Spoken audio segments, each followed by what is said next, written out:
My wife cheated with the therapist I paid for, completely forgetting about our prenup. When I inherited $2 million and filed for divorce, she realized she'd lose everything. Now she's begging, calling it one mistake. But her mistake cost her everything. Hello, Reddit I plus here. I used to believe betrayal was something that happened to other people, not me. Not to a guy who'd spent a decade building his life brick by brick, who thought he'd found someone to share it all with. But I was wrong. And the punchline? I paid for her affair.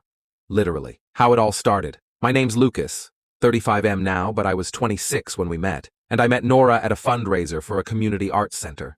She was working the front table, handing out programs, smiling like the whole world had personally told her a secret worth laughing about. She wasn't flashy or dramatic. She had this calm confidence that drew people in. I was there because my company had donated materials to the project. She was there because, as she put it later, I just like helping where I can. By the end of that night, I was hooked. We got coffee 2 days later, dinner a week after that, and within a month, it felt like we'd known each other for years. 2 years later, we were standing under a canopy of twinkle lights at her parents' vineyard, saying our vows in front of 100 people. She looked at me like she could already see the life we'd build together.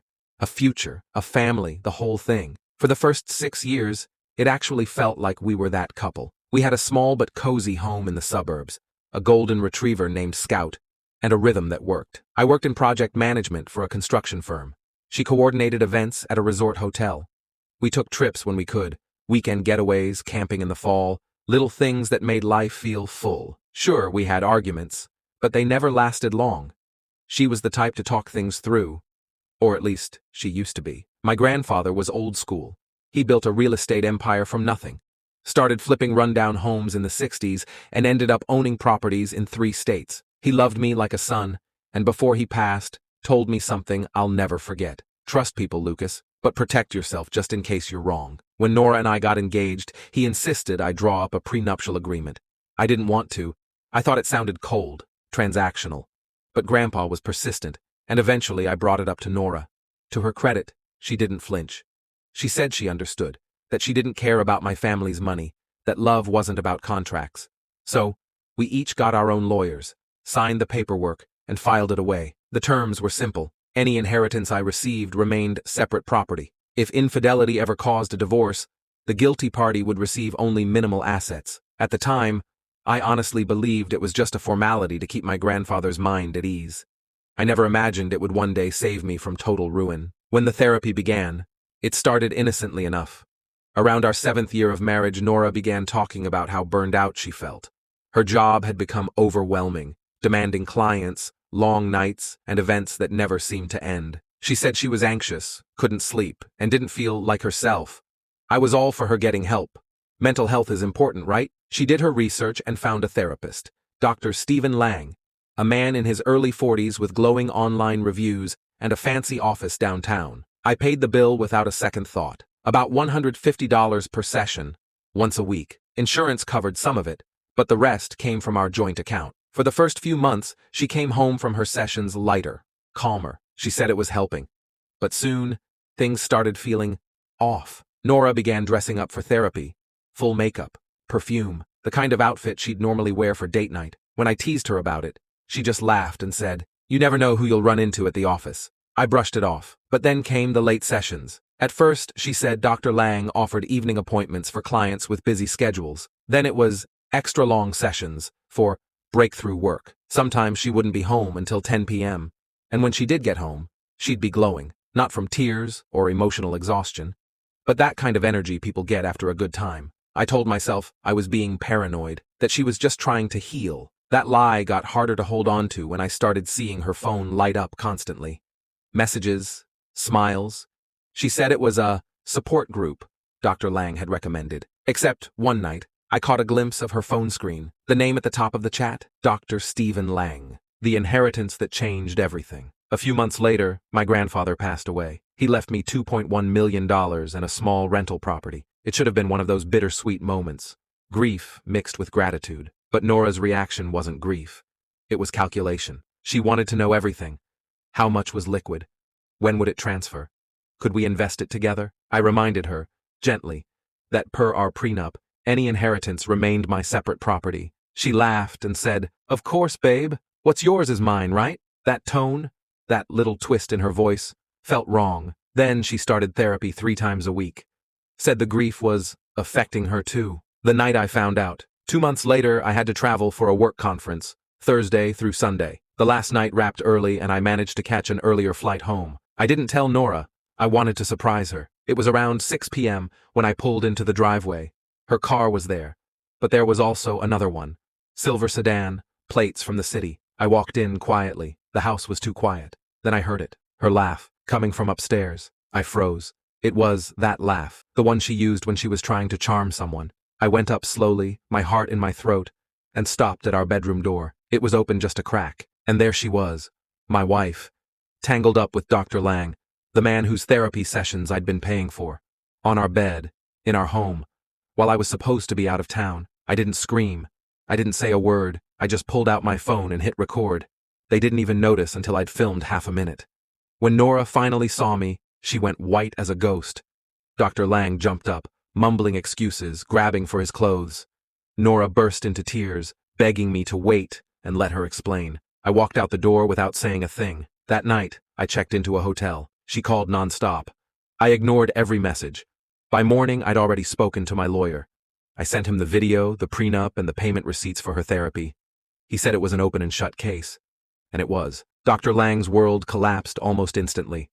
I filed a complaint with the state licensing board, and it turns out I wasn't the only one. 3 other women came forward. His wife, yes, he was married with 2 kids, filed for divorce the moment she saw the video.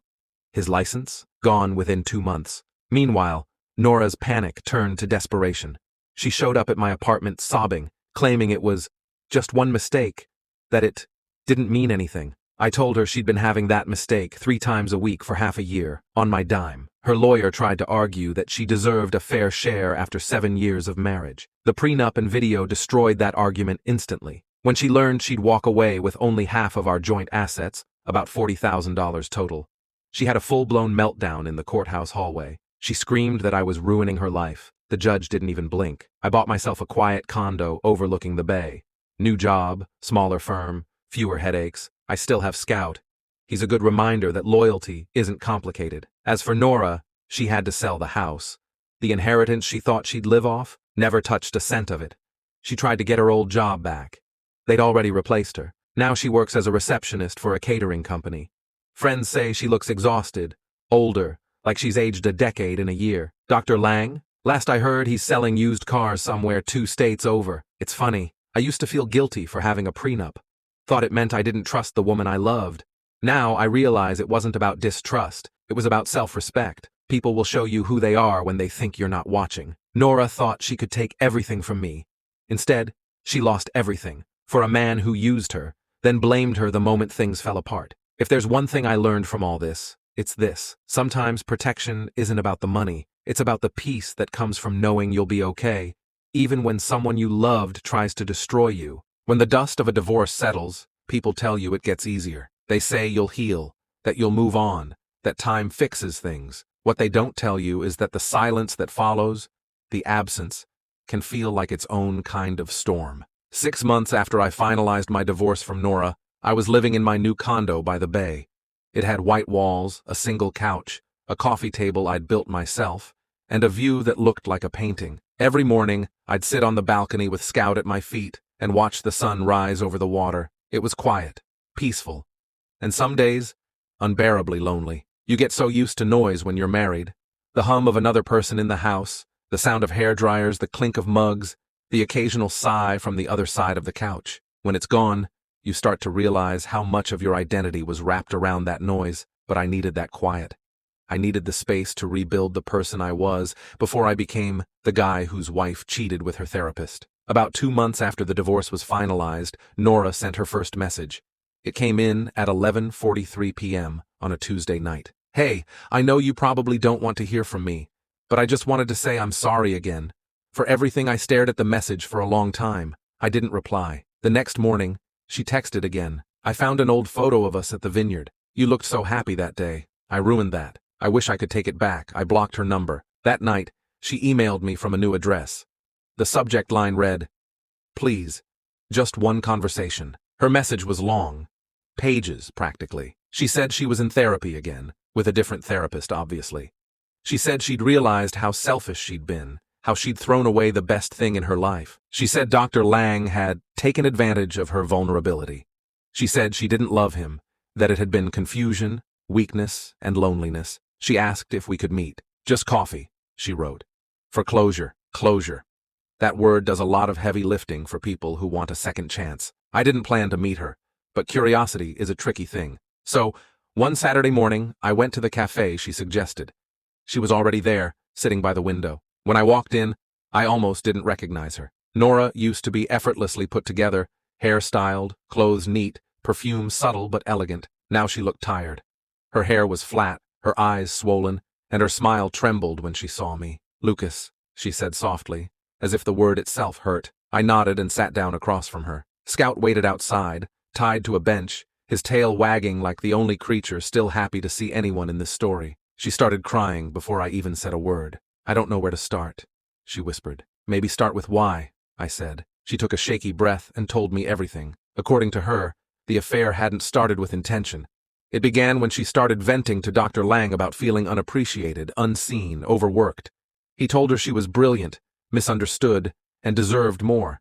She said it felt like someone finally listened to her. And then one day, she said, he kissed her after a session, and she didn't stop him. After that, she said, it just happened. Every week, sometimes twice a week, then more. I sat there listening, not because I needed answers, I already knew them, but because I wanted to hear her version. She said she knew about my inheritance before she told him, that Dr. Lang had encouraged her to reconsider her marital future if she felt trapped. I asked, "So, you plan to leave me after you got your share of the money?" She didn't deny it. She just looked down at her coffee and whispered, "I thought I'd be happier." There it was, the truth, laid bare. She didn't cheat because I was cruel or distant or unfaithful. She cheated because she thought she was trading up. After the coffee, I didn't hear from her for a while. Then, 3 months later, a mutual friend told me Nora had been evicted from her apartment. Apparently, she'd fallen behind on rent. Her roommate moved out, her car broke down, and her new job barely covered bills. She'd reached out to her parents for help, but they'd cut her off after the affair became public. Her mother especially was furious, not because of the moral part, but because she'd embarrassed the family by sleeping with a married therapist. Nora ended up couch surfing with friends. Meanwhile, I was doing well. The property I inherited was generating passive income, and the rest of the money was tied up in safe investments. I'd even started seeing someone, a woman named Mira, who worked as a marine biologist. We met when Scout jumped into her picnic basket at the park, tail wagging like he'd just solved all of life's problems. Mira was patient, funny, and grounded. She didn't ask about my ex right away. She just let me exist beside her until I was ready to talk. When I eventually told her everything, she just said, "You didn't deserve that, but I'm glad you survived it." That sentence alone meant more than all of Nora's apologies combined. About 2 months ago, I ran into her again, by accident. I was at a farmer's market with Mira. We were holding hands, laughing about some vendor selling artisanal air, when I heard a voice say my name. It was Nora. She looked even thinner than before, pale. She was wearing a uniform from the catering company she worked for. We exchanged small talk, polite, awkward. Then she saw Mira and asked quietly, "Is this your girlfriend?" Mira smiled and nodded. Nora's eyes filled with tears, but she didn't say anything cruel or bitter. She just whispered, "I'm glad someone like her found you." Then she walked away. It was the first time I'd seen genuine humility in her eyes. And for the first time, I didn't feel anger. Just a strange, quiet pity. It's been nearly a year since I found them in that bed. A year since I thought my world had ended. But it didn't end. It just burned down so I could rebuild it differently. I learned that peace isn't loud. It doesn't shout or prove itself. It's the sound of waves outside your window, the weight of your dog's head on your lap, and the quiet certainty that you're finally safe in your own life again. Nora still tries occasionally. A stray message every few months. A birthday email. I don't respond. There's nothing left to say. As for Dr. Lang, last I heard, he's living 3 towns over, selling real estate. Apparently, the man who once told my wife she deserved better now spends his days begging people to buy foreclosed houses. Poetic, isn't it? A few weeks ago, I visited my grandfather's grave. I hadn't been back since the funeral. I told him everything. How the prenup he insisted on saved me.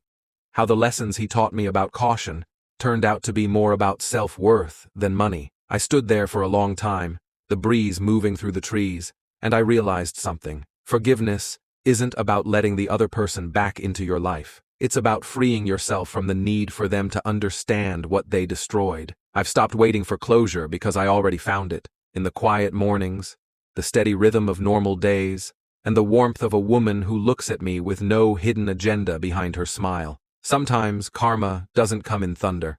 Sometimes it arrives quietly, in the form of peace. And after everything that burned, peace is more than enough.